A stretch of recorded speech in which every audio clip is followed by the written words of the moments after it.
like Pete Buttigieg promises a lot of things, does not mean that Pete Buttigieg is our friend. And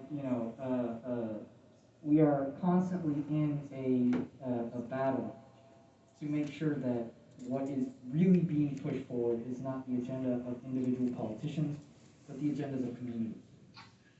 And finally, we believe in people and planet over profit. So for folks like Norfolk Southern who believe in just making a ton of money and not necessarily considering the communities that they are impacting, we are directly opposed to that. We believe very firmly in a process of governance which prioritizes the communities, and particularly the most marginalized communities, to make sure that they are receiving the resources, care, and justice that they deserve. All right. I don't know where our RPO folks are right now. Justin, would you like to come up and give a quick? Daniel is actually here, and he's on his way down. Daniel Winston is our one of our co-executive directors. So when he gets here, I'll go ahead and send him your way. Okay, perfect. Wonderful. All right. So a quick set of acknowledgments. We'd like to thank the First United Presbyterian Church for letting us use this space. We'd like to thank the media crews who are here for showing up and covering this, because we believe it is very important that, especially for the folks who can't show up or won't show up, that they still nonetheless get answers to their questions. And we'd like to, all right, moving right along. So, we have a number of panelists today,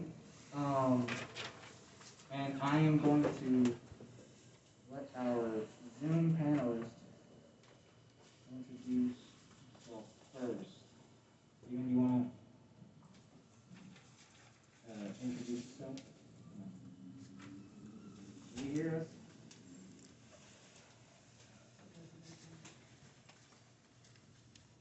Steven, can you hear us?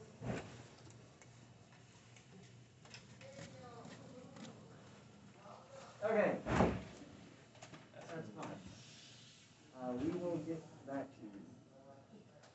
All right. So we're going to go from this side down and have our panelists introduce themselves. And these are the folks who will answer questions from the audience. All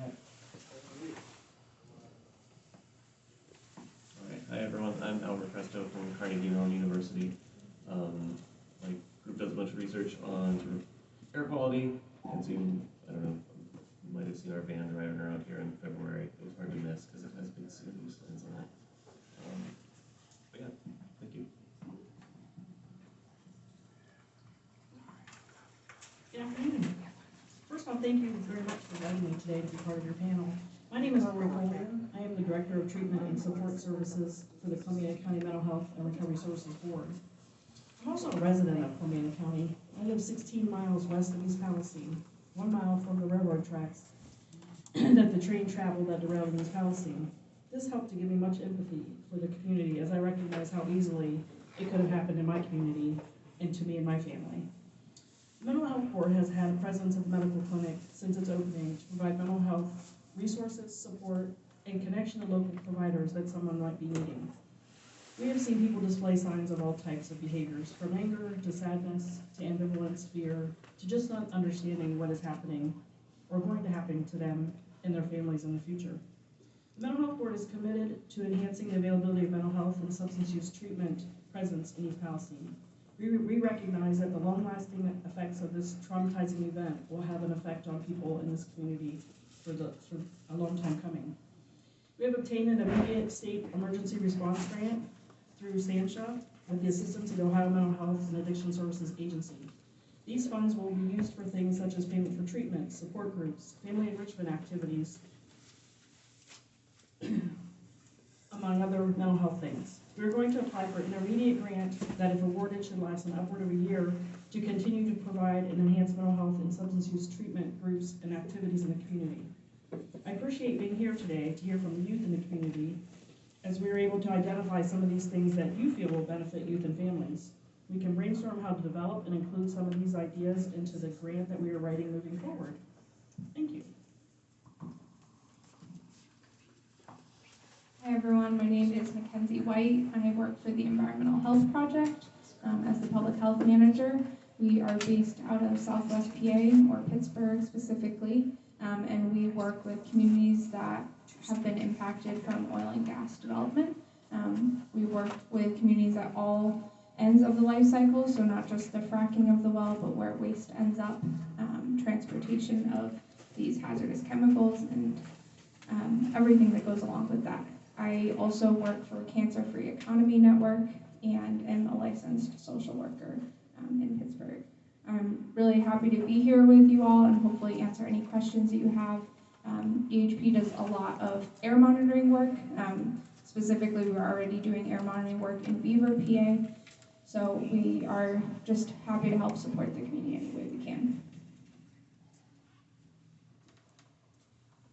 Hi, my name's Linda Wadington. I'm from ROCUS. ROCUS stands for Reducing Outdoor Contaminants in Indoor Spaces, and we started 9 years ago in response to a question that I think you guys would relate to, and that was, what can people do to protect themselves if they live close to a pollution source and they don't want to relocate and they don't want to move, or they can't afford to move? So with that, we started to explore the answers to that, what's known with an international sort of search of data and experience.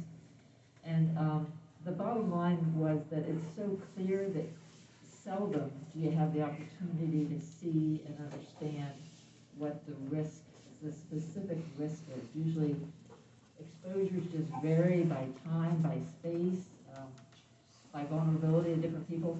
So the issue is, what can you do without knowing what you'd like to know? That's sort of what I think I can bring, is the sense of, we don't know what we want to know, but meanwhile there are behaviors, things, actions we can take. And if you understand the pathways, pollution comes into buildings via air, soil, water, soil gas. And what a lot of folks don't realize, even if a house is completely closed up, your greatest exposure to outdoor pollution is through air. So that's been the focus of ROCUS since then. It's been really focusing on how we can improve air quality in homes that's really affected by outdoors. But to me, cleaning is a fundamental, critical issue here. And even though we don't have another Palestine to look at precisely to understand what needs to be done in terms of cleaning, there's an amazing amount of information and research that's been done dealing with lead and lead clearance. And it seems like there's a real opportunity to apply that, carefully, but recognize the application of really good clearances. And I would love to hear and better understand, or have you guys be able to advocate for understanding the clear protocol that anyone who's supposedly professionally clearing and cleaning buildings is doing, so that they're doing it effectively. But anyway, in terms of filtration, we know from having 450 people that have gone through monitoring for a month and collected information, and we learned about how to reduce exposure, particularly to particles. And it's not simple. It's not just a matter of having the filter in place. It's a matter of using it effectively and understanding what works. And I'd be glad to talk to any of you about that after as well. But the issue is, we're also collaborating with Pitt Schools Public Health and collecting some dirty filters.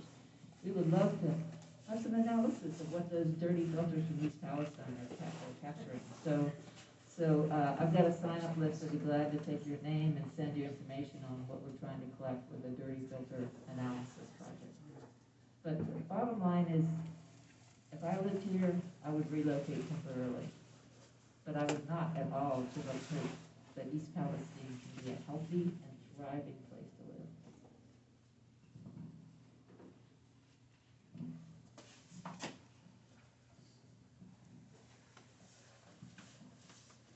Okay, thank you all so much. So now, we'd love it if we could hear from folks in the audience, both in person and on Zoom, for those folks who are on Zoom. Oh wait, we still have one more person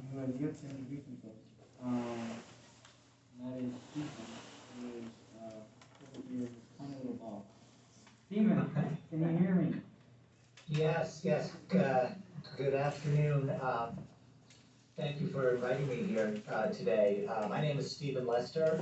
I'm the Science Director with the Center for Health, Environment, and Justice. And we're based in Falls Church, Virginia. What we do as an organization is work with grassroots community groups around the country that deal with toxics problems. By the way, can you all hear me okay? Yes, we can. All right, great. So I got my start in this work over 40 years ago when I was hired to be a science advisor to the residents of Love Canal, the community in upstate New York, where toxic chemicals seeped from a landfill and exposed the residents there. That situation ended with over 900 families being relocated from that area. I was invited by River Valley Organizing to attend another town hall meeting back at the end of February. So that experience brought me to the site and to meet some of the people there. And some of the concerns I've had since being involved, starting in that time, has been the testing that has been done by EPA and the company. The air testing, a lot of it has been done just looking at groups of chemicals and not specific chemicals. In a situation like this where you have some very specific chemicals, in particular vinyl chloride, being released into the ground and then being burned in that intentional burn, that seemed like a very logical thing to look at. It took about 3 weeks or so for the EPA to finally start to do that. But then there's concerns about the methodology and the detection limits that they're using, so there are lots of questions, few answers. The same is true with the dioxin testing that they're now in the midst of doing. I've looked at the proposed sampling plan, and the agency is going forward with that, despite their concerns that have been raised by people from the community about, in terms of transparency of how they're going to do it. The fact that their approach for determining where to test for is by walking around the site and looking for evidence of contamination is not a very, it's a very subjective approach, and one in over 40 years of work I've ever seen used. It's a very different approach. It doesn't make any sense to me what they're doing here. It's not the only way they're selecting sites, but it's the primary way. The other big concern I have about what's been going on there is the speed with which the cleanup is occurring, and the lack of precautions, both for workers and for residents who are in the midst of some of the areas where they're doing cleanup. When I was there, you could see street cleaners just moving the dust around and respreading the contamination. The workers on the site, at least at that time, had no personal protective gear to protect themselves. And they were aerating the chemicals from the water, which just simply moves the volatile chemicals from the water into the air. And I was there, I could smell the chemicals. Others, I'm sure, could as well. I mean, and they're re-exposing people who are living there and people who are coming into there, visitors like me and the media and others. And so, so there's no involvement that I've been able to understand with, and no transparency that involves the people who live there in some of the process of the cleanup. And I see that as a big problem. Thank you very much.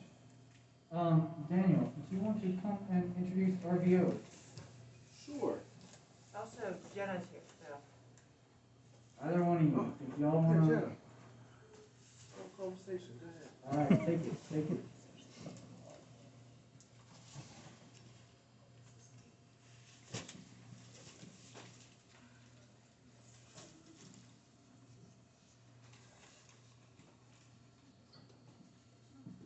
Oh, so what I do is I'm trying to gather like a youth group where we can speak, because I feel like youth, we matter too, just like adults. We go through the same things, well, most things as an adult, such as like anxiety, things like that, worries. We're mostly worried about our future, long-term effects. My sisters actually went to the hospital and they said that there's chemical damage to their lungs. You know, like what's going to happen when they're older? And I heard these chemicals also make us not fertile. So what does that mean for us when we're old enough to have kids? You know, it's sad. And we want answers too, just like the adults. And what I'm trying to do is I'm trying to be the speaker for the youth. And I'm trying to get them strong enough to speak for themselves.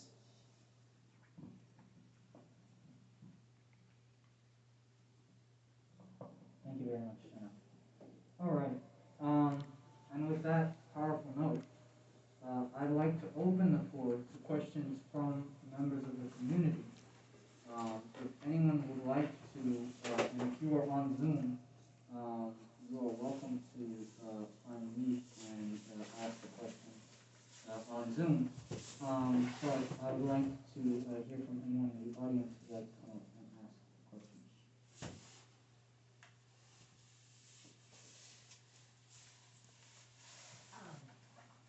My name is Carol Pollock. I was listening to what she was saying, even though I have so many worries.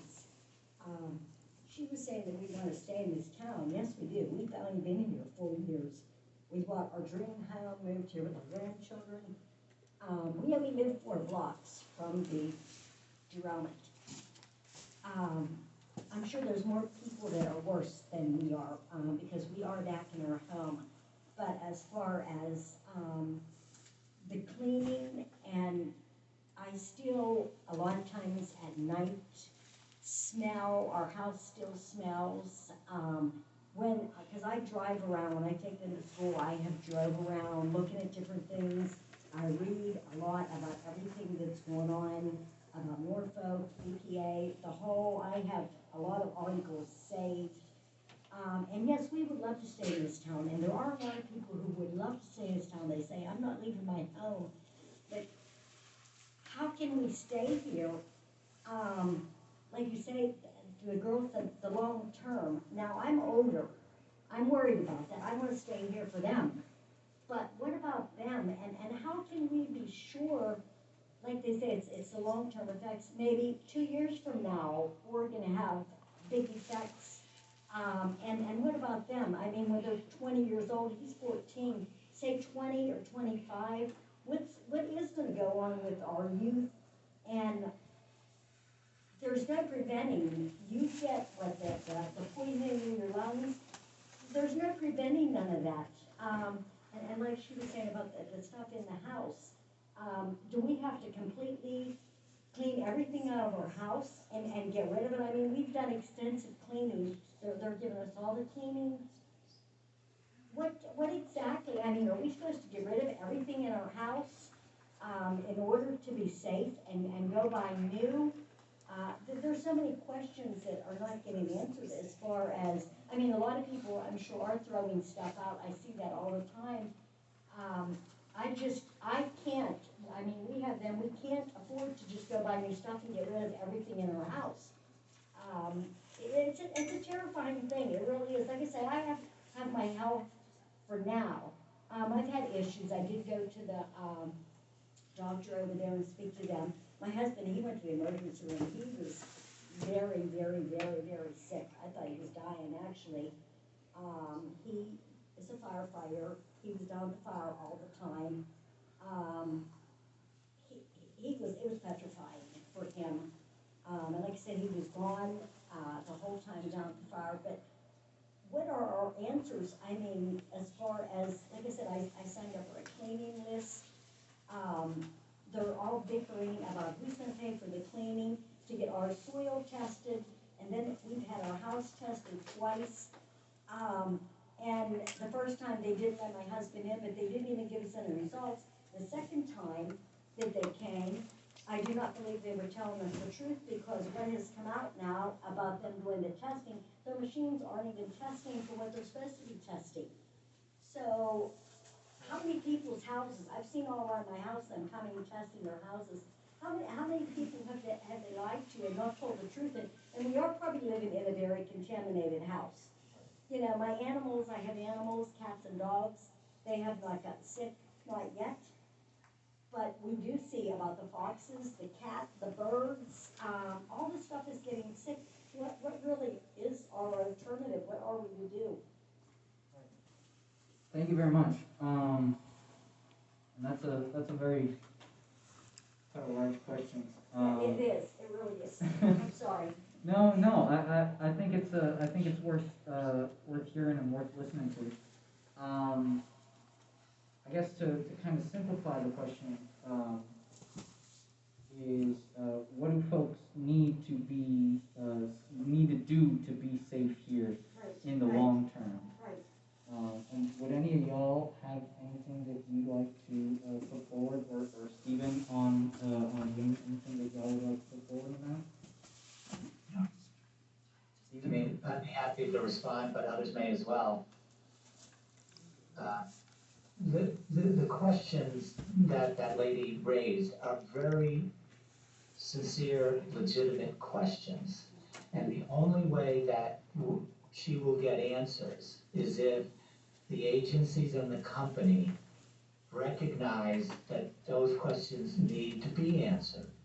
They have to go out and do testing that's legitimate, that's targeted, that's based on where people are.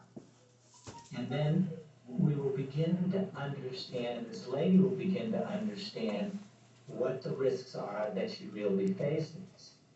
I mean, right now, there's been this situation where some testing's been done here and there, but there's all these questions about the accuracy and the purpose of a lot of that testing. And it has not been, and that testing is not being done with the purpose of answering questions like this lady has raised, which are the same questions that everybody that I've met in the town there and that came to the meeting that I was there were asking very similar questions. And the only way they can be answered is with information driven by testing. You know, going in with a handheld monitor that's looking for a general group of chemicals that hasn't got a very low detection limit is not going to help. It's not useful. It's not going to address these questions. And so instead, that's what people are doing for the company and for EPA, because they're overseeing everything. They're supposedly okaying everything that's being done by the company. But the focus has to change. Even the proposed dioxin sampling plan, for example, that I understand is already in play. The purpose of that testing was not to address the public health risks and questions in the community, but to guide the modeling for the search for where to test for. I mean, that to me is just so off target. But these things are moving forward without input from the community, not input from public health scientists who are working with the community. It's just the company is going forward very quickly to do what they want to do, which is try to eliminate as much of the contamination, move it out of the town or wherever, and leave you all with these questions. I mean, I've experienced this because of my involvement at Love Canal, where the state of New York did much the same thing that is happening here. It's not much different from the governmental response. The response is more addressed towards telling everybody that things are fine, when in fact what people know from their own experiences, from breathing the chemicals, from the symptoms that they're experiencing, that things aren't all fine. But you won't get answers from the government until they decide to get serious and to listen to you all and target their testing to address the questions you have. Will that ever happen? Yes, will that ever happen? I don't know. It never happened at Love Canal. And what happened at Love Canal, how people were able to get to be able to lead, was that the residents organized. They formed a local group, they got together, they figured out what they wanted, and they created enough public pressure that ultimately the state did what they wanted. They wanted to leave. That was what they wanted. That was their number one demand. We want out. And so it's you know, it took 2 years. Nobody was saying, everybody in the state, for example, was saying, oh, we can't do that, we don't have the money, we don't have this, we can't do that, we don't have the science that justifies it. They had all these reasons why they couldn't do it. But ultimately it was done. And because the federal government got involved and they said that what's happening here is a crime. And what's happening in East Palestine, the way it's being handled, is a crime. It's just, you know, I know there's a couple of representatives from EPA in the audience there. I've worked with EPA for all of us for over 40 years. And frankly, while the agency is some people are really good and want to do the right thing, the agency is a political beast. And that's how they operate. It's not just about the science or the public health, it's about the politics. And so, you know, my best advice to the people in the room, people who live there, is to organize as quickly as you can. Because that's the only way the agency will do the things you need to have done to answer your questions. I mean, what I've seen so far, frankly, has just been somewhere between bad and pathetic. And I'm not trying to mince words, I'm not trying to cast aspersions, but for the agency not to have tested for dioxin when a burn of vinyl chloride of 5 tanker trucks occurred over whatever it was, 36 hours or so, they had to know, their scientists certainly knew that this highly toxic chemical was being released into this community. And for there not to be any testing done of the air during that time, to me is just, I don't understand it. The scientists at EPA certainly knew better. I can't speak to the politicians at EPA. Thank you, Stephen. I don't think we really know what cleaning would need to happen to be effective. I mean, there's a real challenge of not even knowing which houses have any contamination, but the issue is, what we do know is that particles often are, can be toxic. Particles are tiny, 1/100th of the diameter of human hair, so that's really tiny. And they're everywhere in a house, in the air and settled, so they're in the cracks, on the floorboards. I mean, so a typical cleaning is going to, you know, remove some stuff, but it's not going to get everything. One person that I trust a lot is Joe Hughes, who does a lot of training in restoration. And they do a lot of fire restoration. They have a radio show called IAQ Radio. It's a great resource. But his suggestion was get in there with a leaf blower. And I mean, obviously, in my house, I'd have to put some things away before I use the leaf blower. But basically, start from the ceiling, have a powerful exhaust fan, and basically blow things out. But you'd want to do this with like a professional respirator, possibly tied up coveralls. I mean, this isn't something you'd casually do with a paint dust mask. And this is the kind of stuff that if Norfolk Southern is covering cleaning, they should be doing. They should be making sure that there are no particles. And the thing is, some of those particles were probably there before the train derailment. Well, fine.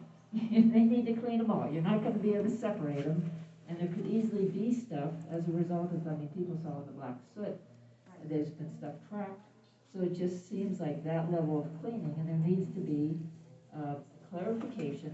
And I would think that the clarification should come from representatives of the community, of possibly the state and federal EPA, but also just knowledgeable folks regarding public health to address. I mean, the precautionary principle is so critical. That is, if it's irreversible, you need to make sure you do no harm.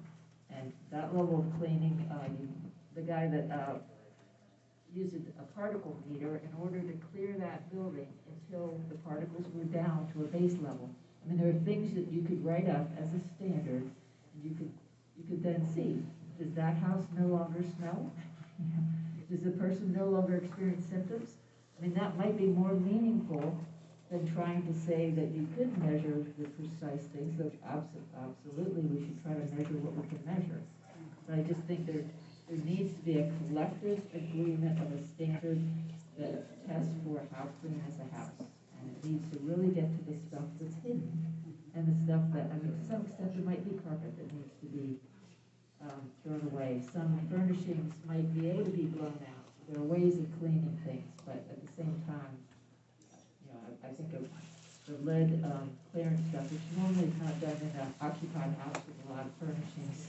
It's usually done in an empty building, but I think there are solutions that way. And it should be requested and demanded, and done collaboratively with your input.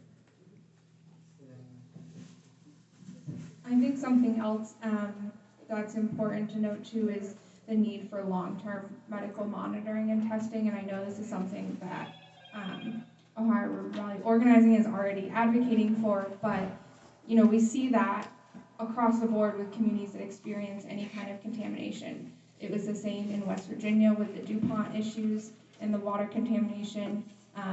Groups are organizing to do the same thing in North Carolina around the Chemours plant and the contamination in their water from PFAS. We need long-term monitoring. It's not enough just to have doctors there currently. It needs to be monitored long-term for the community so that the companies can be held responsible for the actions. Yes, yes, they need to be held responsible, definitely. And there is, you know, guidelines that the EPA can and has used in the past to require companies to pay for medical monitoring testing long-term. So we really need to advocate for that long-term monitoring, not just now, but down the line, right? Because unfortunately we can't change what's already happened in terms of exposure, but we can at least monitor what that exposure means to make sure that people's medical costs and things like that are covered and not a hindrance to people.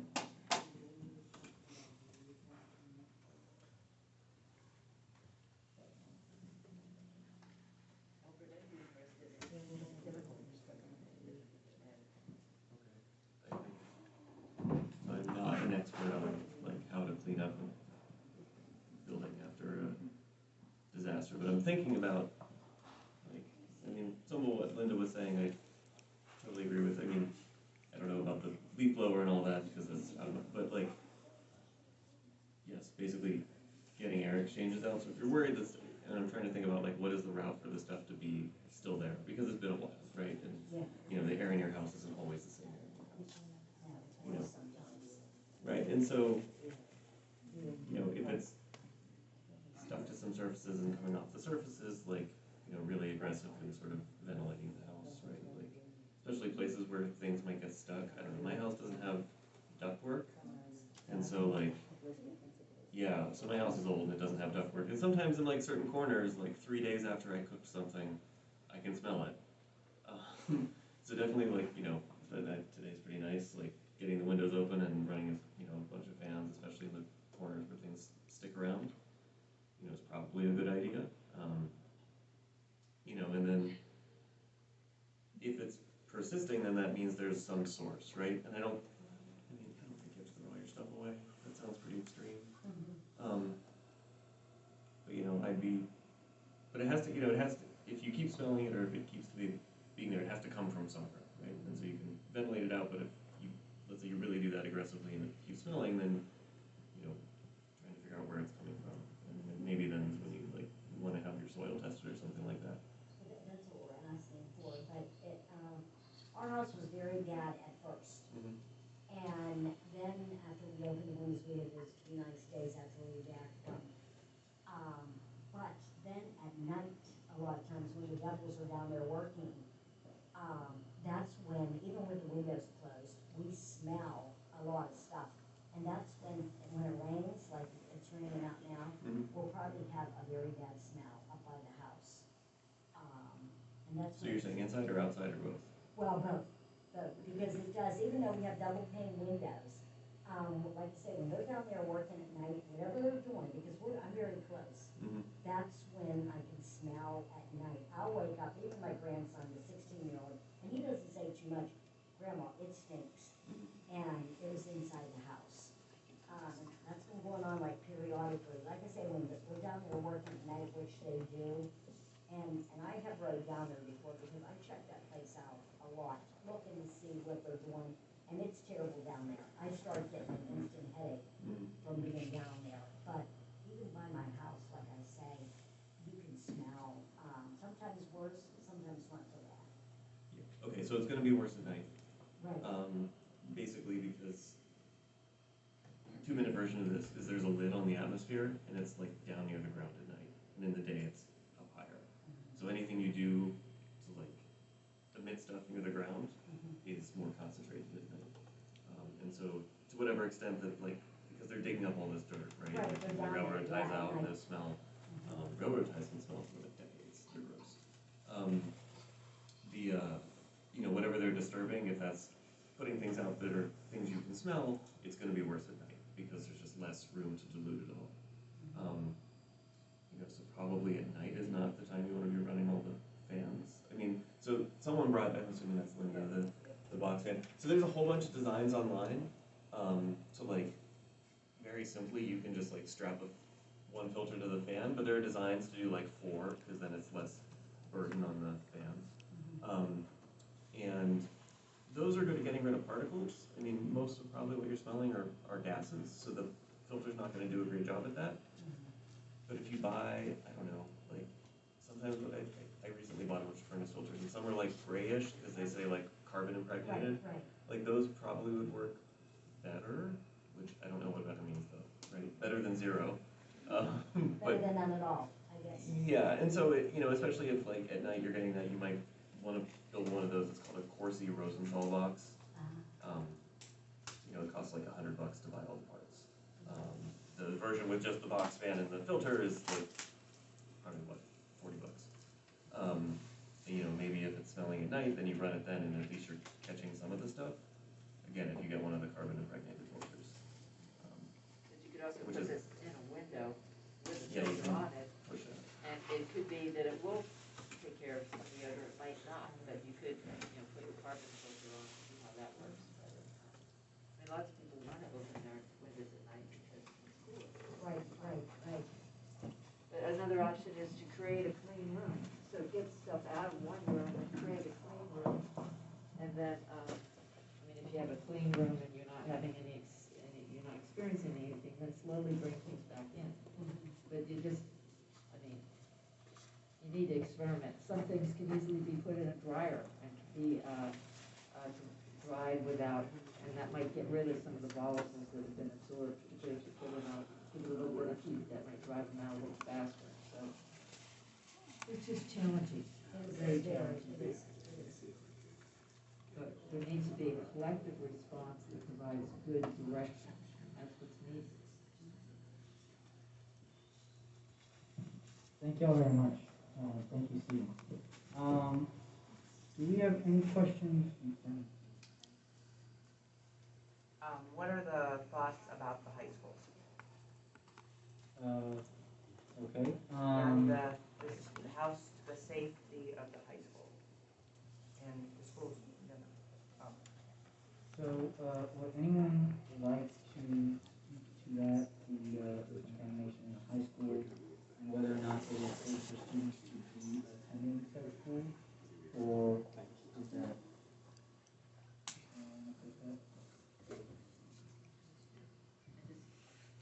Could you repeat the question? The question was regarding the safety of the high school and whether or not it is actually safe for the students to be in there regarding the contamination. I had a question about that. Maybe you all can answer this.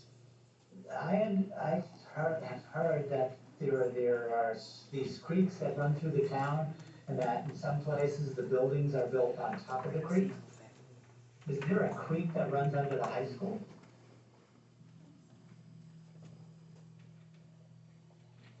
Folks are shaking their heads no. Is there, Okay. Anna, do you know? But there is several really close by the school. There are a number that run by the school, but not under the school. Okay. Because the volatile chemicals that were in the creek will clearly evaporate, and you'll get volatile chemicals in the air around the creeks. Now that's why they were aerating them as these creeks went through the town. I don't know what the concentration of chemicals is now or what it was then when they were aerating. I'm not even sure if they're continuing to aerate, but that certainly would have posed a risk to not just the students in the school, but to everybody in the town as those chemicals were being treated there. The impacted creeks aren't close to the schools. So in terms of schools, even if the building's completely clean to begin with, every day that a bunch of kids come in, you're tracking stuff. So you really need a means of having kids bring a second pair of shoes and leave their walking shoes separate from the shoes in the building, just so you're not continually bringing stuff into the school.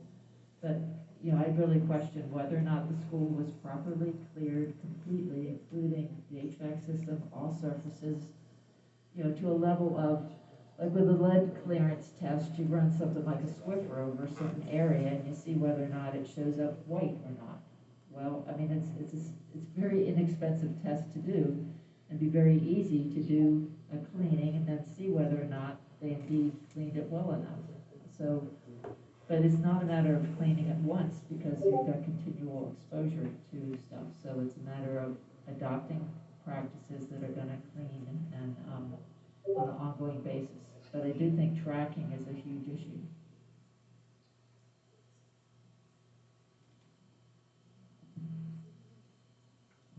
Another question that would help me to understand, maybe be able to provide some more information, is whether the school is downwind from the burn, the intentional burn. Would the smoke and the gases from that have gone towards the school? So the EPA folks know. No, the school is west of the burn, right?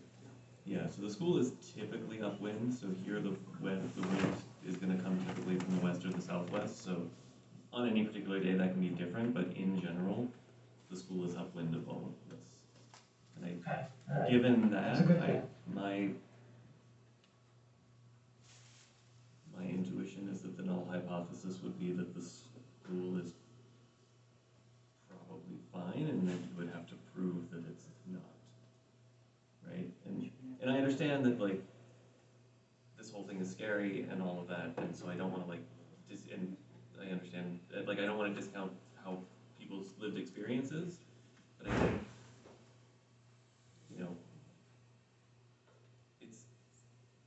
it's easy to be afraid of things, and the best way to deal with that is to have information, and if you're, I think if people are worried about the school, then there should be a way to test the school, but I think that without other information saying that the school is directly impacted, I think you start with the assumption that it's safe. That's my opinion. And the students have symptoms when they go to school?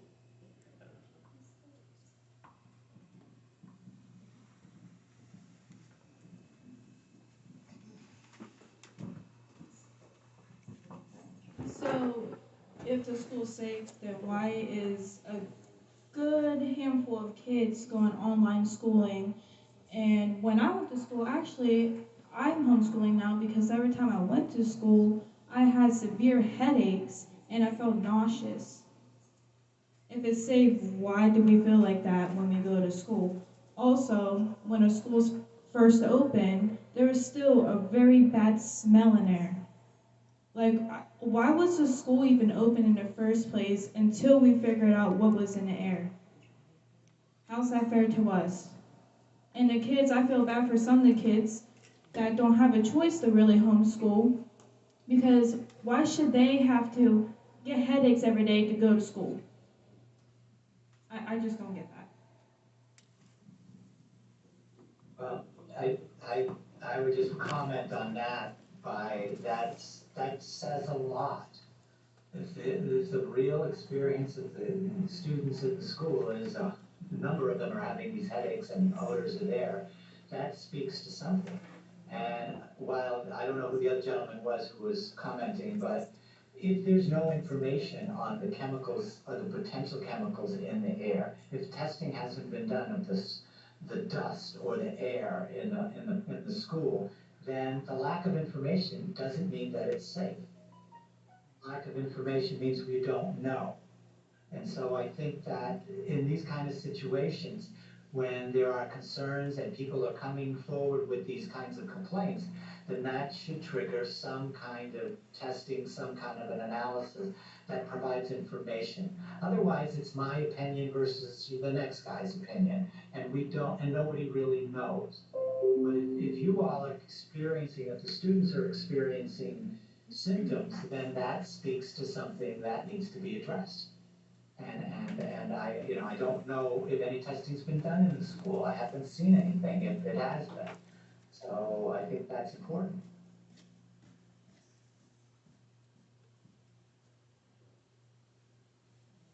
Can I add something to that? I live in East Palestine. I was down there, night it happened, till 3 in the morning, covering it. We all focus on, I'm gonna call it what it is, it's not a controlled burn, it's an uncontrolled burn, because you can't control a burn outside in the environment, okay? Now, when this happened to Third, okay, we're all focusing on the controlled burn, what was downwind. Now, I know when I was down in the Third, the smoke was blowing, that direction towards the school.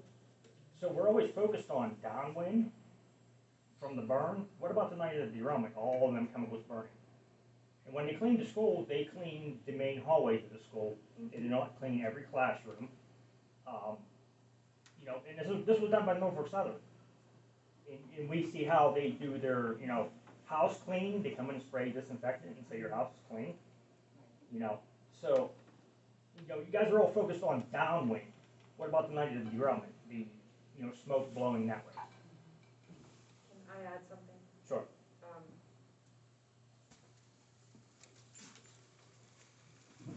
So another thing I want to point out, so when we have the statement that we read for the school, says that that basically the biggest thing that they highlight is the cleaning of the filters in the school. And what exactly does that do? And it was like, this is a week after the derailment. We didn't even know what was done, what pollutants were out there at that time. We still don't really know, but at least we have a better idea of what is. So now we're like, so how would you be able to even clean that because of that? And the second point I have is more of a scientific thing. You talked about a null hypothesis, and I want to ask safety towards null hypothesis, and given students symptoms, how does that change the null hypothesis? Yeah.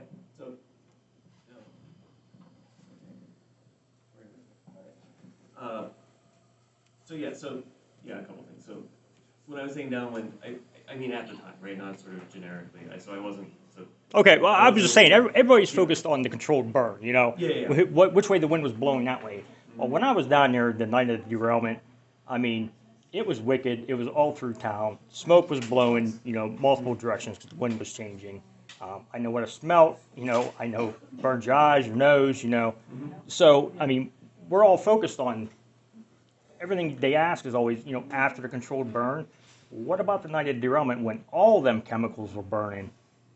I mean, it was, I didn't know what to say. When I was down there filming that, I didn't know, I was speechless because it was something that just, you can't, say in words because it was, so drastic. I wouldn't think that would happen in, my town. If somebody told me I was covering a train derailment, a month from now, I would have laughed at them, And so when they're always focused on stuff, it's always after the burn. Well, what about before the burn? When the wind was blowing pretty much all through town, because I know town had the haze all through it. So that was just my point. I'm not. Yeah, and thank you. I appreciate Okay. it. Yeah, and whoever said it was the lady in the red sweatshirt that people are having symptoms, right? So that's as the gentleman on Zoom said, that's someone's experience, right? And so I think that's evidence that would suggest, right? So what I was saying was in the absence of other evidence, right? But if people are going to the school and showing up with headaches, then you should probably be testing the school. I don't know how they clean the filters. You know how they clean the filters in the commercial building?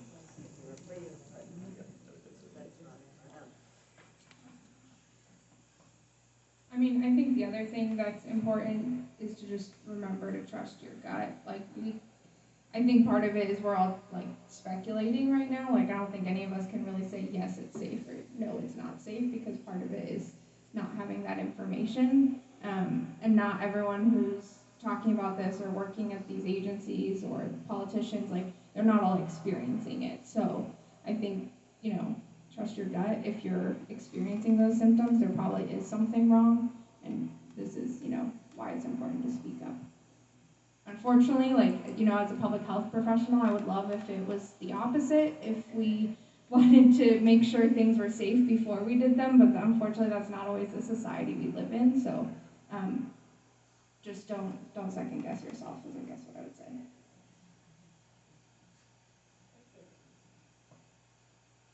I'd like to add one thing, if I can, about that, and that is that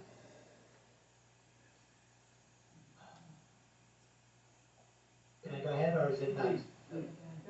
Okay, I just wanted to add that one of the things I've learned over all these years, going back to my days at Love Canal, was that often the scientists who are evaluating these situations, use what they know and the best information that they have to try to evaluate what's going on. And what I've seen in practice is that the science says one thing and the reality of what people experience is different. And I think one of the reasons for that is that most of the science we have is looking at one chemical at a time and evaluating the risks or evaluating what's dangerous or bad about a single chemical. But nobody in the real world is exposed to a single chemical. And in a situation like this, you have multiple chemicals. And in most of the communities you work with, people are exposed to multiple chemicals. So I think there's a real disconnect between a community that's been exposed and a scientist mostly coming from government or from the companies or the so-called responsible parties. They're looking through a very different lens. And it's not necessarily that somebody's trying to,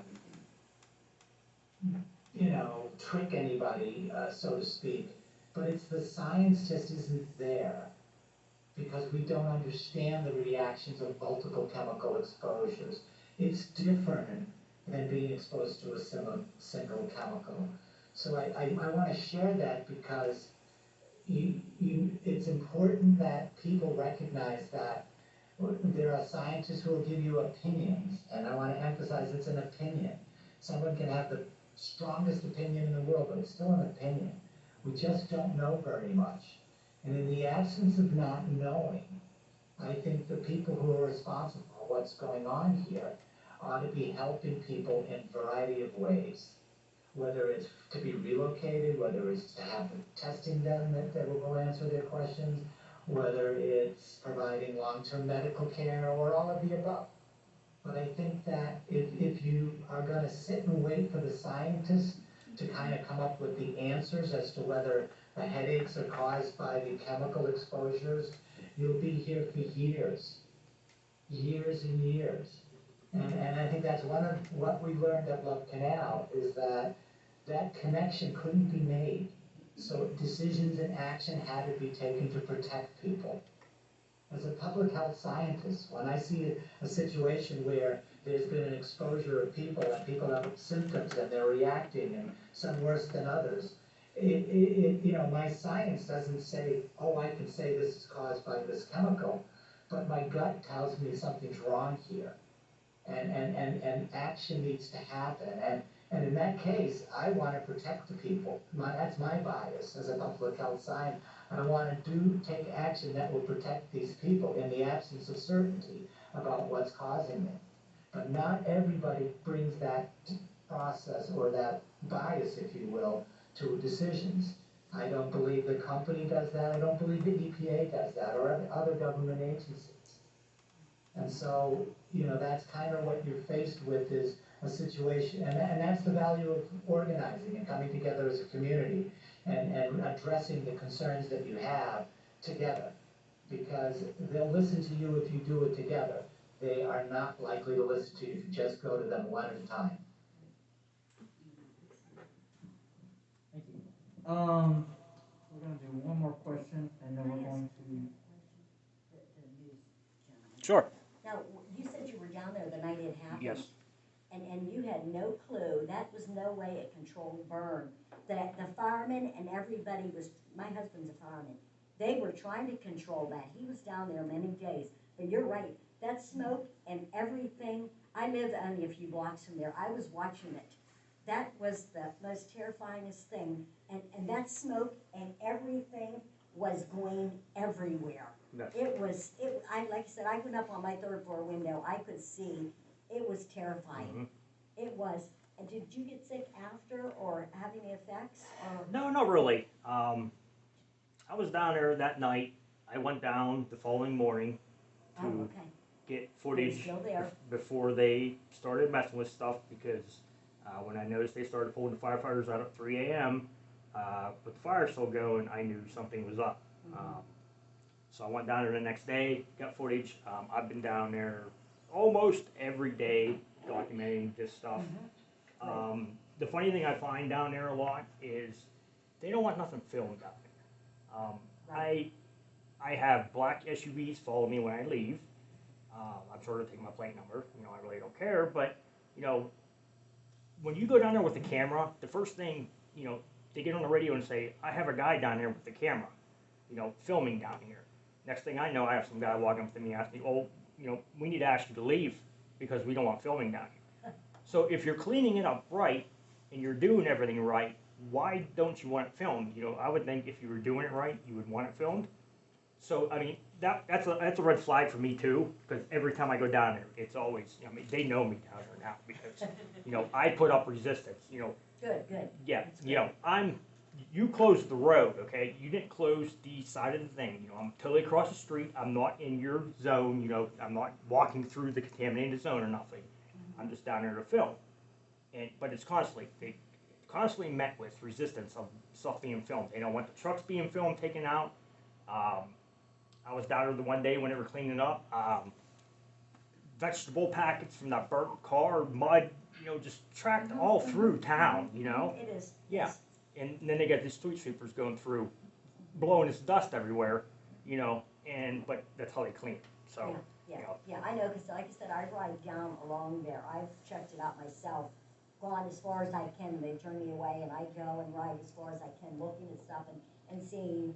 And there is a smell, and there is a lot of stuff going on down there. Like you said, the stuff on the road, the street sweeper, and they are tracking stuff. They've been refused to taking stuff, how many places.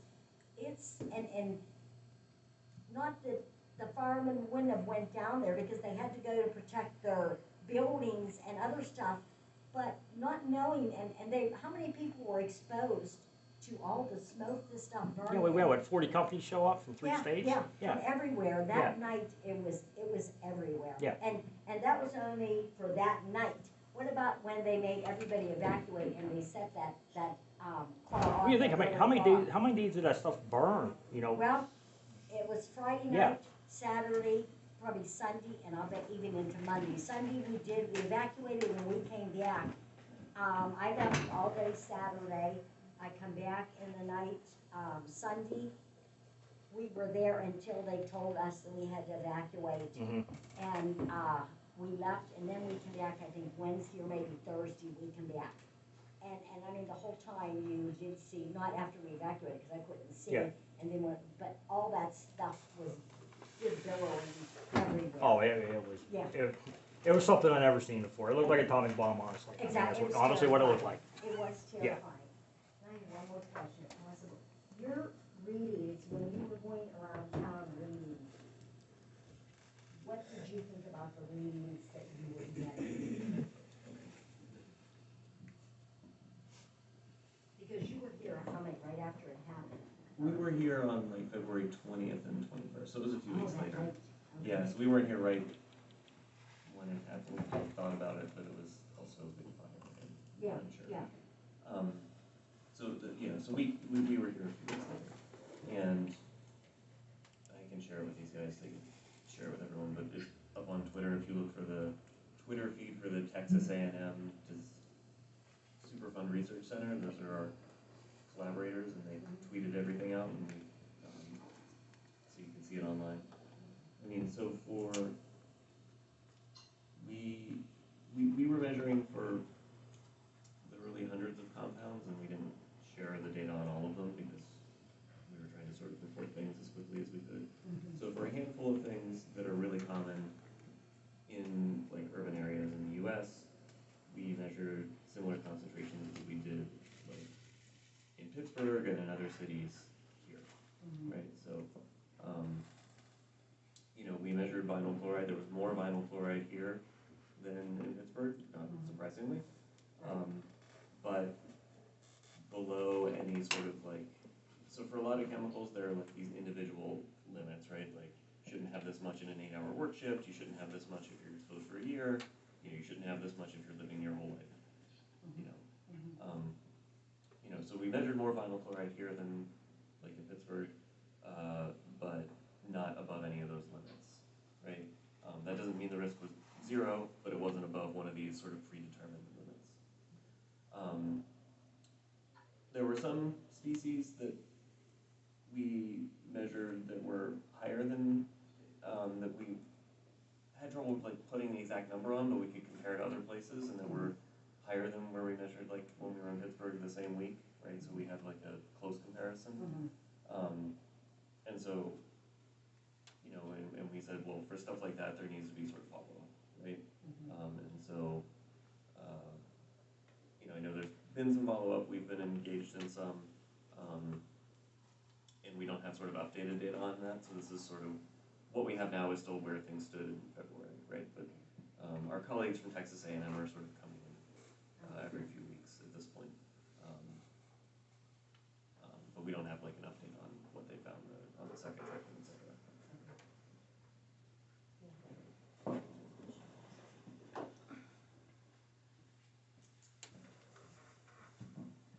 This will be our last question for now.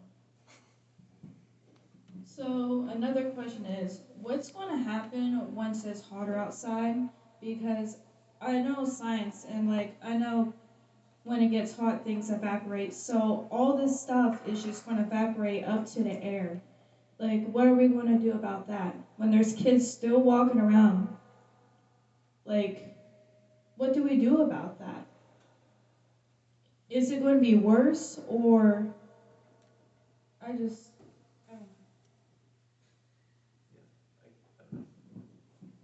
Someone else wants to talk, that's not me.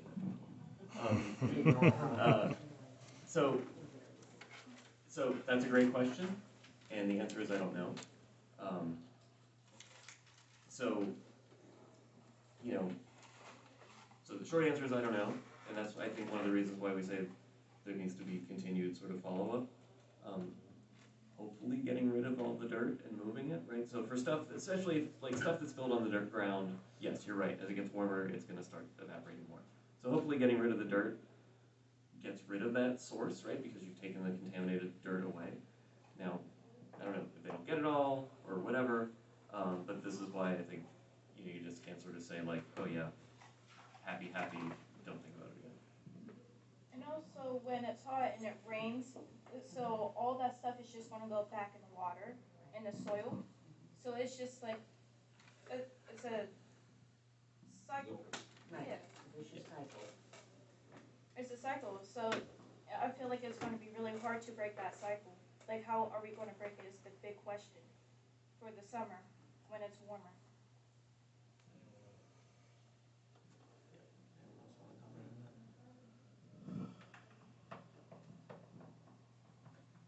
I think it's, what Albert said, it's so hard to predict because you've got so many different things that would react to heat differently, but one way that volatile organic compounds are sometimes treated in a house or building is to heat the building up and ventilate it very well to drive the volatile organic compounds out of the house. So it could be that at a warmer temperature, if you ventilate, you combine ventilation, filtration, and a higher temperature might help reduce some of those things, but it all depends on how they're, what they're combined with, and, you know, do think that the outdoor levels might be so increasingly diluted so that the outdoor levels are lessening over time. But we, those are the things we just don't know is how, what the exposure is going to be over time and how it's going to be affected. We don't know. So, thanks y'all, for your questions, for your responses. It's incredibly valuable. I know there are likely some questions online. After this event, hopefully, if any of those questions are still up, or if there's still the ability for folks to comment on Facebook, we'll share with y'all the link to that Facebook Live, and you'll be able to kind of answer the questions there. So now for this last bit of about like 40 minutes in. Also, there's food back there. I think we want a pizza. I think we way over ordered it. Please eat. Yeah. Please eat that. We don't want, I mean. Take some home. Take Get some home. leftovers, Take an entire box. I think we way overdid that. Any rate, there's that. And also, I think I'll try to compile any questions that anybody has on Zoom or anything like that, so I can send them out to the panelists afterwards, so we can make sure that we can have all that. And also, do this in a way so we don't have people bothering our panelists where we want to get questions asked. Yeah, so y'all heard, if you're online on Zoom, that you just keep those questions coming, and we will get them to the panel. What's the website? So you can put those comments in, I believe, on the Facebook Live, or we will be having our contacts up on one of these slides at the end. So you can take that down and just email them straight at us if you'd like, and we'll gladly just pass them along if that's convenient for you. All right. So for the young folks who are here, and for folks in general, this next bit is going to be all about how we are taking action, how we can take action, and trying to kind of give y'all the tools to be able to do that for yourselves. Before we launch into that, I do want to again thank our panelists for being here, for all that they've done. And if any of y'all during this part about taking action want to speak on your own experience, whether that's scientific or social work, or as a community, as a civil scientist or anything like that, in experiencing how action and organizing work in communities and in relation to environmental devastation, please, by all means, speak up.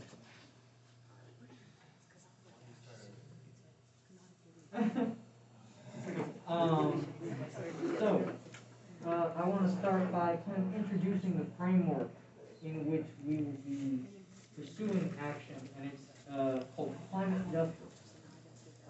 And I want to just explain why we're approaching action through the lens of climate justice, because it is, for Sunrise Pittsburgh, the most powerful and appropriate way of approaching any kind of environmental related action. So, what is climate justice? I've kind of set up three sort of tidbits on what exactly that is, what it means, and how it can apply to you. So I want to point out, Sunrise is a climate work. So we are a climate environmental work. So when we say climate justice, yes, we're referring to climate, but the term justice, well, go ahead. It means more than that. We're not someone that wants big, gigantic. We don't want big, gigantic utility companies that have all renewable energy and then they're sucking people just like fossil fuels are. We want to go around holistic solutions. And that's an important point. to make, and that brings us to our first one, which is environmental harm is an injustice. So if y'all remember, not that long ago in Texas, they had the deep freezes where the power grid basically went down because the Texas government had been so inefficient in providing resources to those communities, had basically defunded that power grid to the point where when adverse weather happened, it failed. And these companies were still sucking the life out of the citizens of Texas, but they were providing a lot of their power through renewable energy. And in that way, we can still see the use of renewable energy can also contribute and be a part of environmental harm. It's not like there's any one silver bullet. Every individual community must see the injustices that happen to them and understand the process, the steps they have to take to reach justice for themselves. So environmental harm is an injustice. For instance, like the destruction here in your community, there are injustices across the country, like in Texas, like in Louisiana, like in Love Canal, which is not far from where I grew up, right? There are so many of these injustices that happen everywhere, and they always happen to the poor, the marginalized, and to folks who have been sidelined by American politics. Because companies and politicians know that those folks are going to be the ones who are least able to fight back. And that is an injustice that they are perpetrating on folks like you because they know they can get away with it. The second point is intersectionality. Just as y'all are suffering from an injustice here, people all across the country are suffering from similar kinds of injustices happening in their communities every day. A friend of mine who grew up in the Bronx, she told me that, and she grew up in the project, that the kind of environmental pollution, the kind of, the way that the New York City urban planning was done, purposefully targeted her black community in a way that disproportionately harmed them because they were poor and they were brown and they couldn't necessarily talk back to the folks who were doing that to them. And that happens to white communities, black communities, brown communities, all communities across this country, that those folks know that they can get away with hurting. So in that way, through that lens, we have to understand that it is a collective struggle against a group of folks who are purposefully harming those communities. And finally, justice is a process of liberation, which means that we don't get justice until all of we get justice, right? So just because in East Palestine, some folks might have their houses clean, does not necessarily mean that all folks have their houses clean. Just because some folks might be able to go back to school because they're able-bodied, does not mean that all folks get to go back to school. So we need to make it so that in all cases across the board, justice is reached within these communities, and especially in this case. Can you to the next slide? Yep. Just click. Okay, where did you go? Just click. Just hit the button. Oh. So, we're gonna get started. We've got these little sheets out around here. And we're gonna get started by doing what's called power mapping.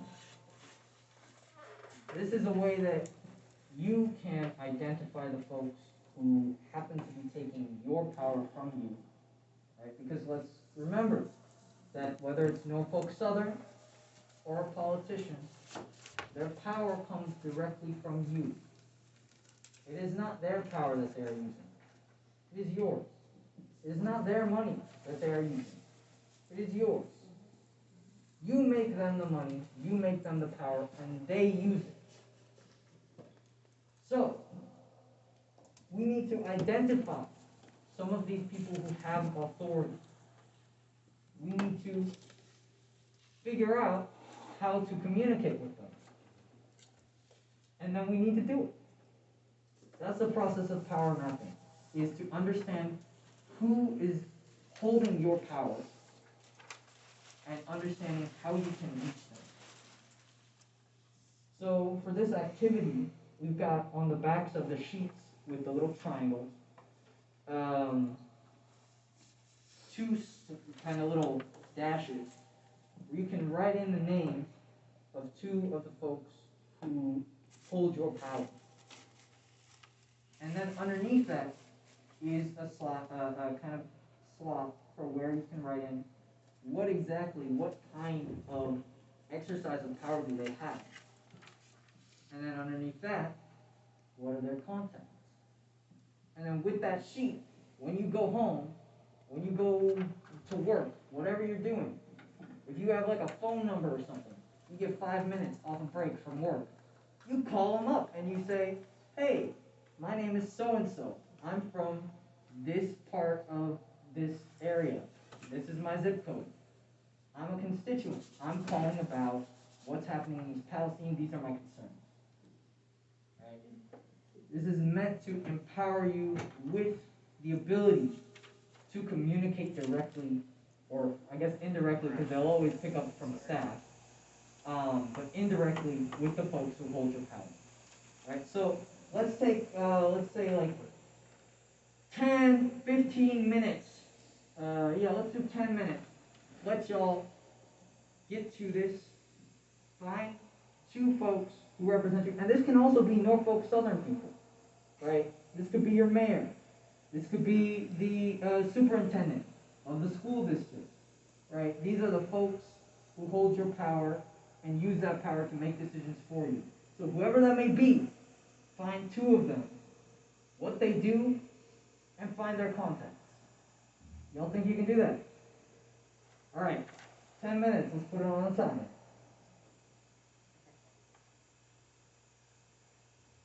In the meantime, make sure you got plenty of food. If anyone needs like a pen or something, let me know. I'll pull something out of my backpack. All right.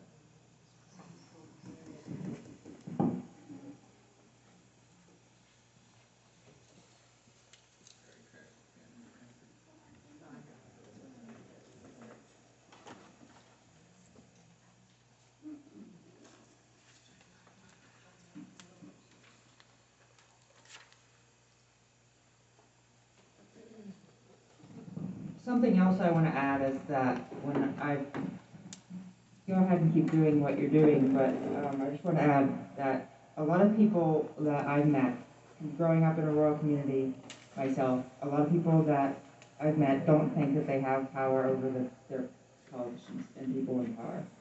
And when we say power does come from you, it does.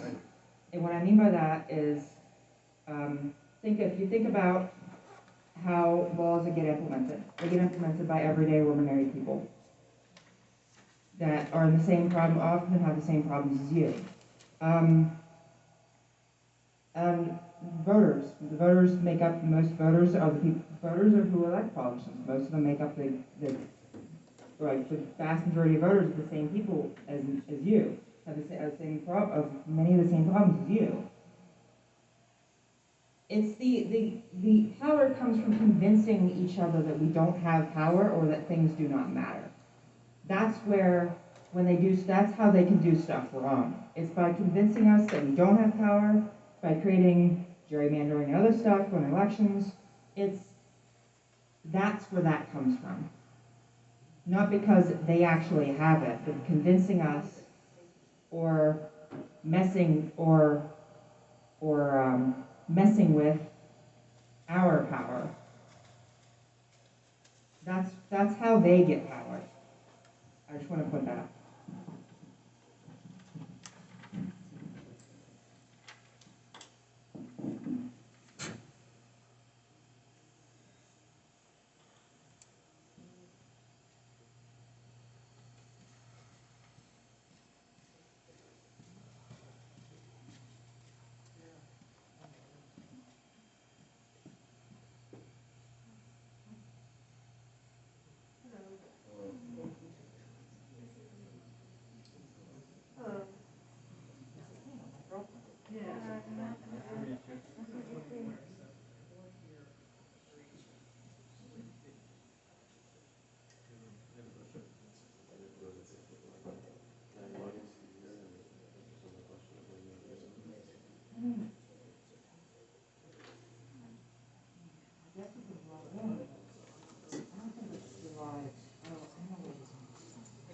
Go to RDO, go up here to RDO.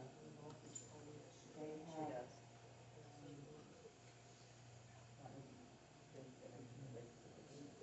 Yeah.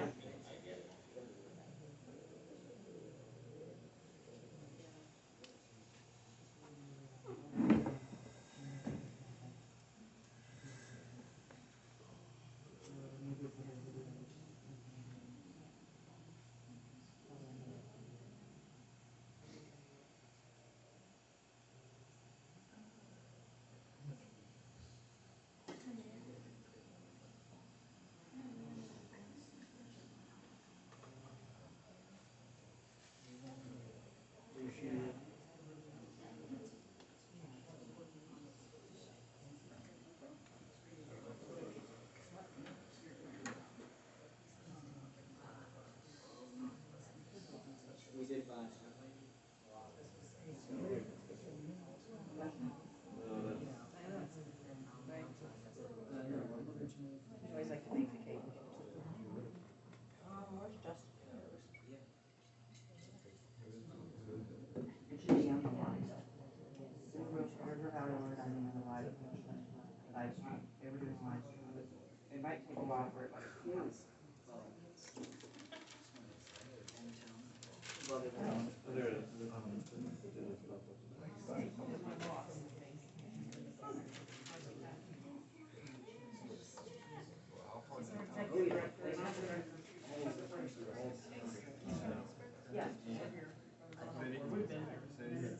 Yeah, well, I came from California.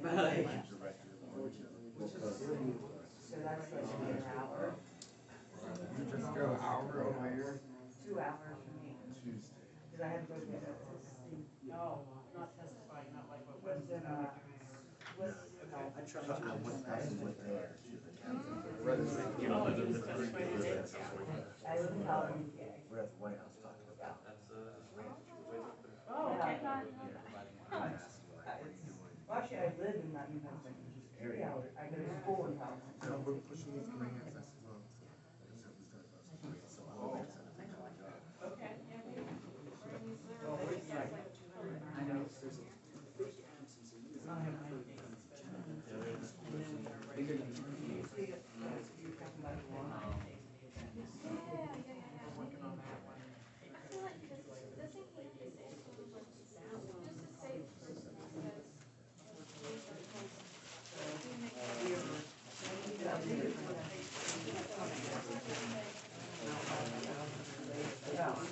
Yeah, the reason why I'm getting rid of it is the law. He's saying it's not by so many hours. So,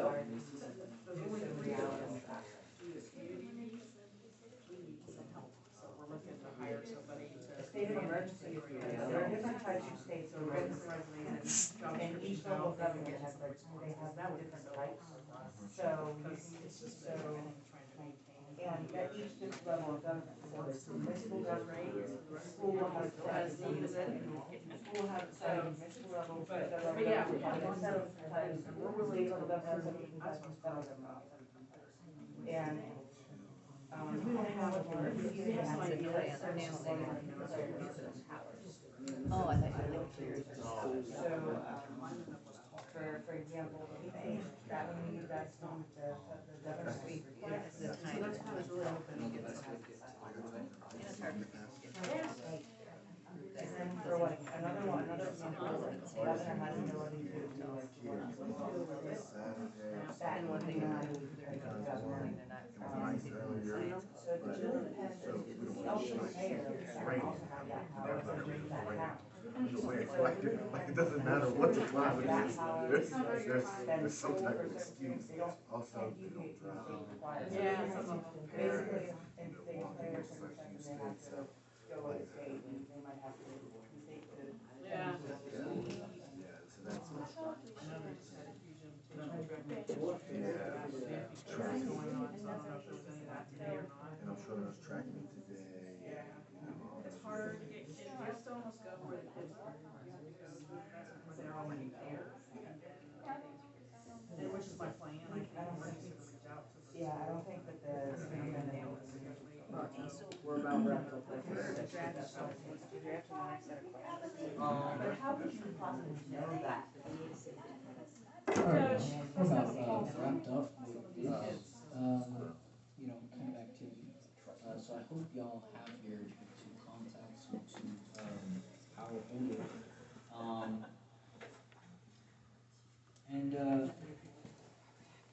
Does anyone want to kind of, shout out who they put down?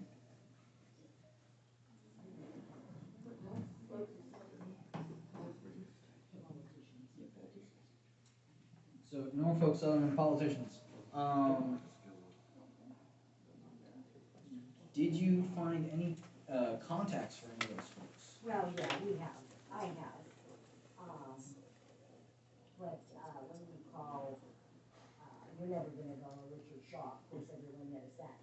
He Right. has all his peons, answering the phone and speaking for him, and doing what he, as far as even how many meetings that he, has not attended or whatever.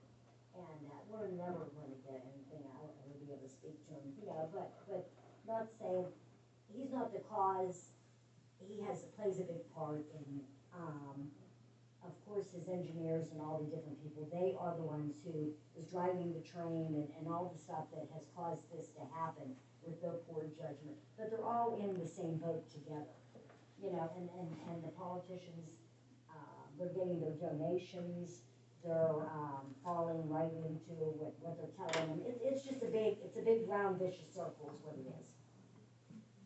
Do either of y'all want to shout out who you put down? Contact East Palestine Schools in Norfolk Southern. Because I feel like the school has, I think they have a lot of explaining to do when it comes to certain situations. Because with this, like with the train thing and the chemicals things, you have to document everything that went on that train. So why did they, what took so long for the information to come out about what was on that train? I do know that they apparently rushed them getting out of the station, rushed them getting out of the terminal, from my understanding. Because, and that was one thing I think contributed to the accident, why they just kept going, they ignored inspections, they didn't do anything, and that. Alright, well, thank y'all, and I hope y'all have contacts for those folks, and y'all found contacts for those folks, because, the goal with this activity is really just to give you guys an option, a way of kind of finding and identifying and communicating with those folks who happen to have your power, at their behest. And on the other side of this paper, we've got two triangles, and we've got some questions that y'all can think about and answer on your own time. But these two triangles represent what we call a just transition. And this is like a really basic, bare bones diagram my old friend had made, or had a much better one. But I just pulled this together in like 15 minutes. But what we're attempting to represent here is the fact that on the right side, at the top of this pyramid, are folks like politicians, Norfolk Southern, your schools, and the people who hold all of the information, all of the control, all of the power here in this dynamic. And they are taking that power, they are taking money, they are taking resources from you, from the folks who are in the middle and at the bottom, and hoarding it, and using it to exploit an environment, a people. The idea of a just transition, which is the upside down pyramid, is that power that they have hoarded, that wealth that they have hoarded, those resources that they have taken, are redistributed from top to bottom in such a way that it prioritizes the health, well-being, and environmental soundness of the communities that those resources have been taken from. So that is what we're trying to demonstrate with these two triangles. And we've got some questions on here that you can feel free to answer on your own time. When you go home or something, if you're like, I'd really like to think more on this. And that is part of our goal here is to make sure y'all are thinking deeply, constructively about this, about action, about future steps. Because it's only through consistently keeping this in mind that we will be able to break through the kind of apathy that surrounds us now. So, oh,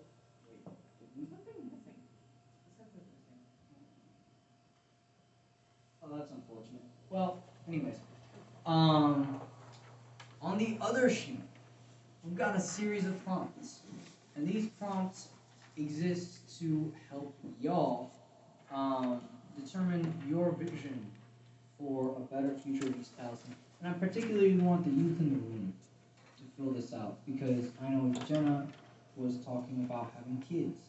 And I know that a lot of folks are wondering about, can I go back to school? Folks might be wondering about whether or not having a job, for long parts of the day is safe anymore because of the health risks that are associated with the chemicals that are in the air, in the soil, in the water. Part of this exercise is really just to get you to think about what is healthy for you, what is healthy for your community. What does that mean for you? What does that mean to you? We're gonna give y'all maybe 5 minutes to fill out any of those that you like. You don't have to fill them all out. If you want to, later on, you're welcome to.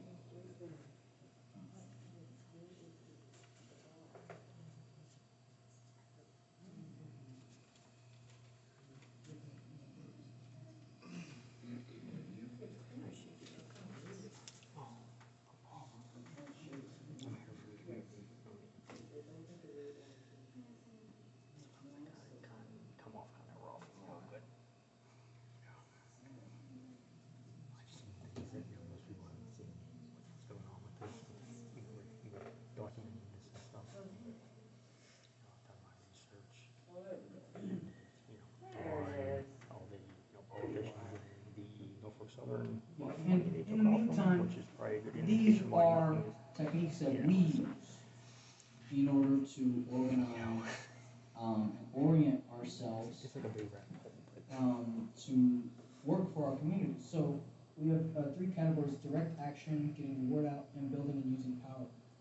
And under direct action, we have all kinds of protests, we have boycotts, we have mutual aid, which is kind of what we were working on earlier in this crisis with Clean Air Council, which was we were basically gathering resources from folks in Pittsburgh, getting them to Clean Air Council.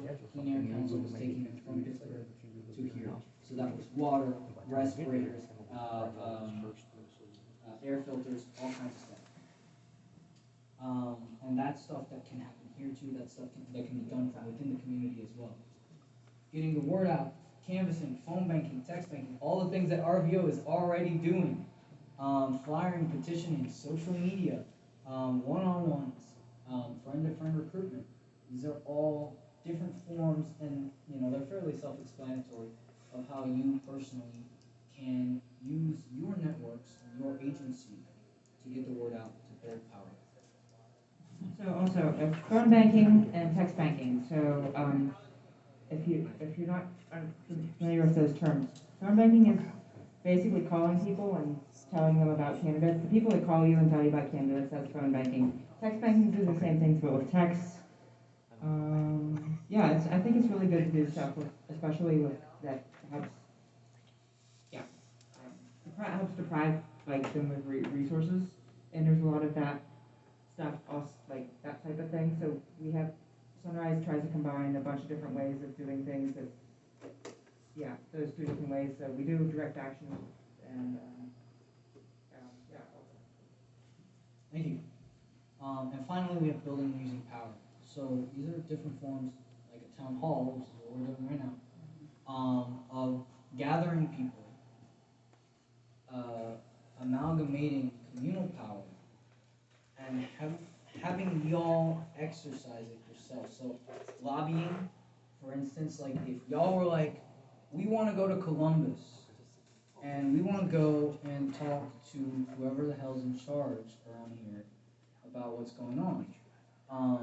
And you called RVO and you called Sunrise, we would be there. I know RVO would be there, and we would help y'all organize a lobbying trip to Columbus, posting public comments on as many different places as possible. I know the EPA often has things that are open for public comment. Use those. Writing and emailing and calling representatives. That is exactly why we have those contacts on those sheets for y'all. So that you guys, now knowing those contacts, now having those on a piece of paper, you can go and you can do that yourselves. Workshops and trainings, which is what I'm doing right now. And speeches and public statements, like what Jenna gave earlier about her concerns for her community. So all of these are forms of power building, power organizing within your own communities and retaking, reclaiming your agency. Also, I think it's important, like, to encourage, like, we should probably put that on the sheet as well, because it's important to think about how can these people, these individuals, what ways can I use my power over them in these specific form, and what's the best way to push them? And often that depends on how you orient yourself towards that person. So yeah, like I'll give you an example from Sunrise. Sunrise is so in the 2020 election, we did two different things, and afterwards we did two things that seemed completely ridiculous when you think alone. So we tried to push for Biden's election and doing phone banking, canvassing, phone banking, and then I regretted it afterwards. And then summer we protested him at the White House. And I was there. I blocked one of the entries to the White House after helping him get elected. And knowing no friends, no enemies. Full that we were doing that full phone banking, full well and knowing that coming that summer that's what we would be doing. Not because we thought Biden was a good person, but because we knew we had more of a chance of moving him. And that's why we were pressuring him in that way. Because we have power over him in a way that we don't have through other people. Are they going to, they say they're getting people from East Palestine going to Atlanta, to the Norfolk and Southern main office down in Atlanta. Do you know anything about that? I don't know, do you?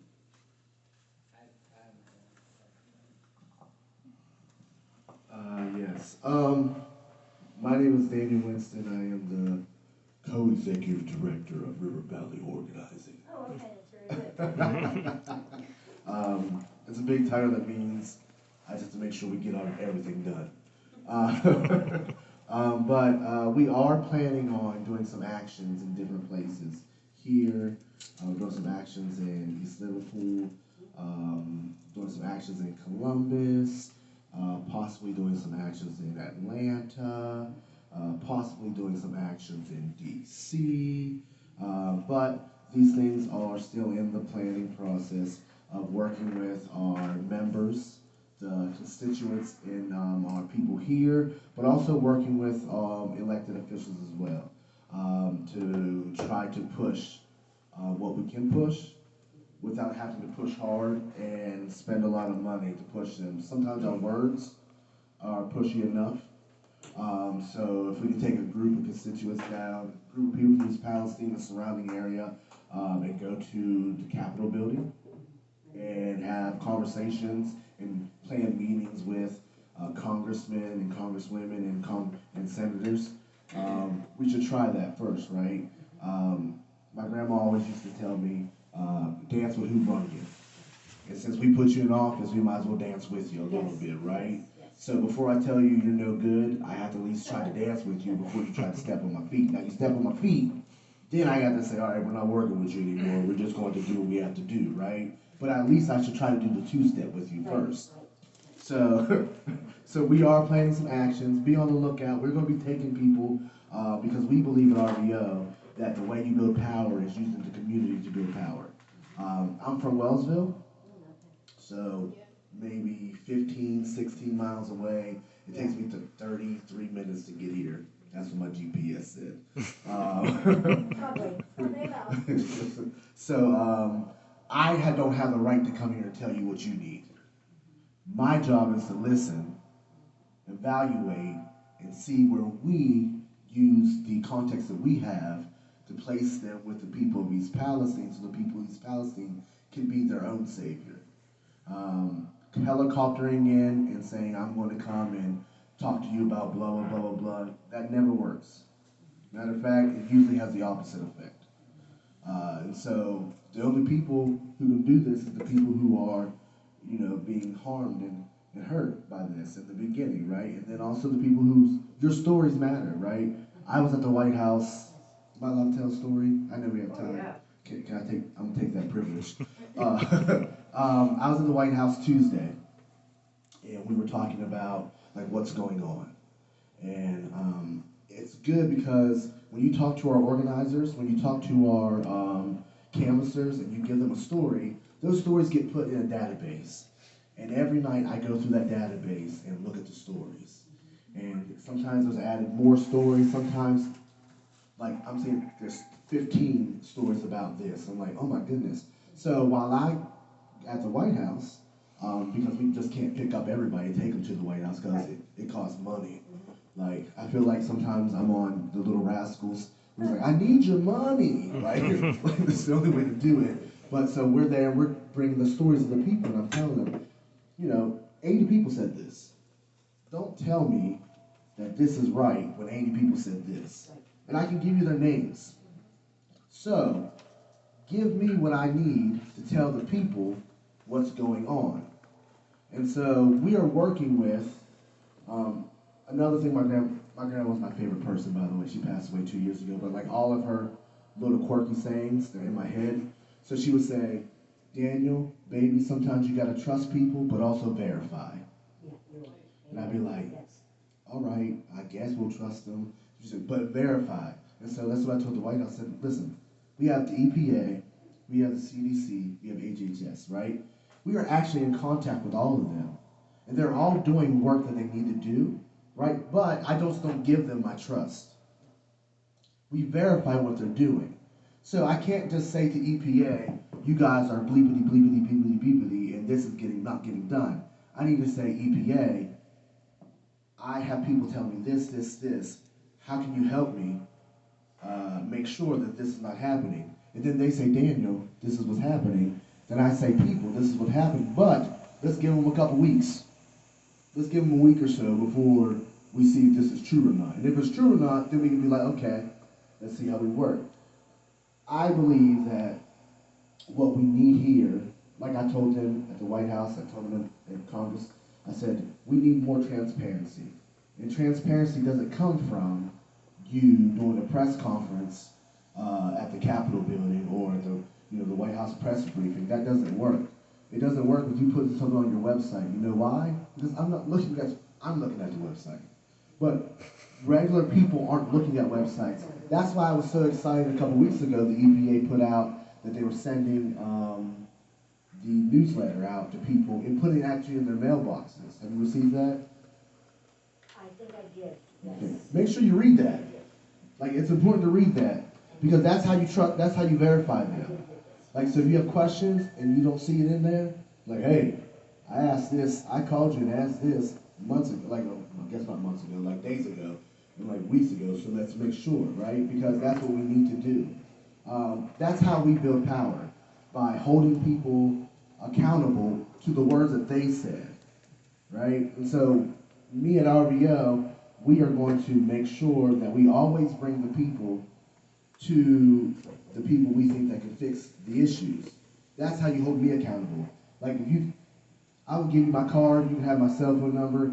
you have an issue, say, Daniel, my grass is blah, blah, blah, blah, blah. I'm not sure if this is because of the derailment or not. And I'll be like, all right, let me call somebody from EPA, say, listen, what do y'all think about this grass and this and this? I have a resident who says this, right? That's my job. My job is to make sure we're taking the residents to, these federal agencies and things like that. So we will be bringing residents, hopefully a few truckloads, like a true couple bus loads to Atlanta, because I like to make mess. I do, I really do. It's good trouble. Good. I love to make good trouble. Oh, it's the best thing I do. Like my mom said, this was never going to be good for me, and then years later, I have a whole career out of it. And so I said, ha ha ha! Look what you did was wrong with. Then I said it in my mind, not my mouth, because I didn't want her to hurt me. So, yeah, I'm a kid of the '80s, so like my mom would know. I'm not. But literally, good trouble is what needs to be done. And so keep making that good trouble. Keep using your voice. Keep talking to the people who are in this room. Keep listening to the panelists that are coming around. Keep listening to the EPA. But that doesn't mean you trust the EPA all the way. You verify with them, right? But the EPA does have the right to at least for us to listen to them. You can't say the EPA is doing nothing, but we're not listening to what they're doing. Like, it'd just be asinine, right? So we have to give them that much trust in order for them to build that trust. You got to build it somehow. So we are working on getting that Atlanta thing done. We're going to be bringing people. There's going to be a government oversight hearing pretty soon, and I'm going to be looking for some people to go to Washington, D.C. with me, just so they can see our face. Because no one from the community gets to speak at these committee hearings, because it's Norfolk Southern, it's the EPA, it's CDC. They're speaking, but they're not hearing the people. And so what I told them is out of sight, out of mind. Right, exactly. So you got to hear the people. Like, hear the stories of mothers say they had to take their 18-month-old to the emergency room because she wasn't breathing correctly. Hear the story of, I just heard a story the other day of a young woman who took her young child to the doctors because they were bleeding. Yeah, yes. And they're like, oh, well, the CDC says these are the symptoms. Well, if those are CDC symptoms, then what are we doing, right? But if we're not taking those stories and taking it to them, they'll never know that's not happening. That's what Dr. Lester said. They have to know. So we're going to keep on doing that. But if you feel like we need to do something more, I'll give you my card right now. If you say, Daniel, you're not doing enough, you can give me a call, you can give me a text, my email's on here, and you can, whatever you need. If you just want to vent, but you have to let me know you're venting first, because I like to fix problems. So I don't need you to fix my problem, just vent. I have that problem. I'm a first child, so I fix everyone's problems. So that's your answer to the question. Okay, thank you. Thank you very much. So we're about out of time. But before we leave, we've got two lovely songs up here, just to close us out with a little high note. And I don't know if y'all can see all those words because I accidentally made them a little too small. But one of the songs is Which Side Are You On? And the other is What Are Their Names? One is by Florence Reese, I think her name was, and she was the wife of a Union man in West Virginia, about 2 hours southwest of here. And What Are Their Names is by David Crosby, the folk legend. So you did change the wording for which side are you on? Yes, and the wording for Which Side Are You On has been modified slightly just to make it a little shorter so that we can all remember it. So, I say we do Which Side Are You On? How does that sound to everyone? To close this out. So, the lyrics, just for a first run through, and we can skip having a politician's name in there for now, unless you want to put one in there. You can say Norfolk Southern. Yeah.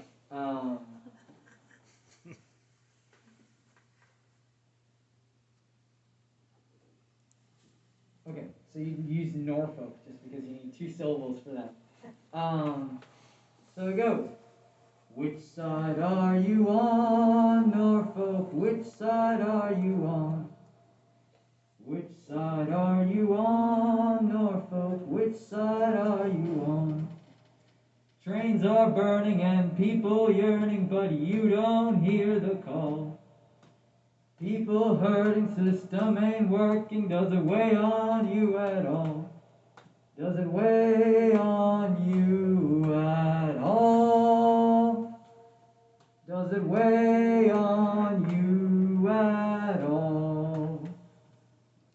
Which side are you on, Norfolk? Which side are you on? Which side are you on, Norfolk? Which side are you on? Trains are burning and people yearning, but you don't hear the call. People hurting, system ain't working, does it weigh on you at all? Does it weigh on you at all? Does it weigh on you at all? Very good. This wasn't supposed to be a solo. Yeah, next time I'm here. Next time. We'll be ready for it next time. We will send these lyrics to all of you. We'll have RVO email them to you. This is not supposed, this is like Christmas carols. This is not supposed to be, this is not, these songs aren't good because a good person sings them. They're good because a large number of really bad singers sing them. Well, I want to thank you guys for hosting this, putting it all together, inviting all these, panelists here coming in from out of town, folks from Palestine and the surrounding areas that came in. Thank you so much for, supporting the youth of this area. And I hope the people that were able to catch it, on the internet, learn some things. And now, is this going to be available? Is it taped that somebody could watch it later? I believe the Facebook Live has taped all of the panel. Okay. But this presentation was not taped, unfortunately. Okay, that's all right. All right. I'll have to. And he'll be able to upload it as well. Yeah. So thank you again. We really appreciate you guys for taking care of this. Good job, guys. Very good.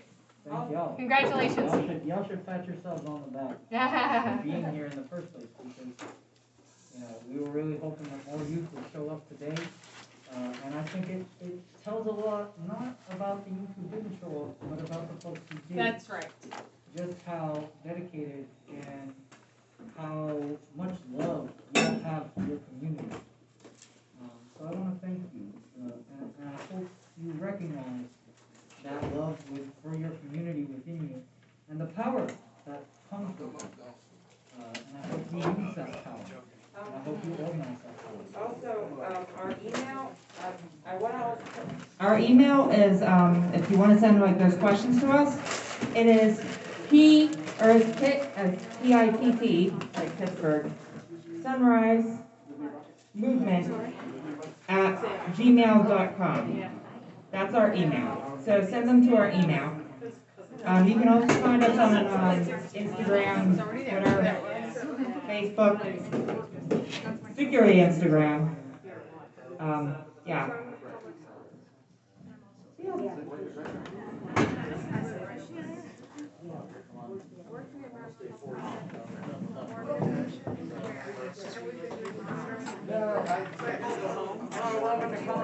Oh,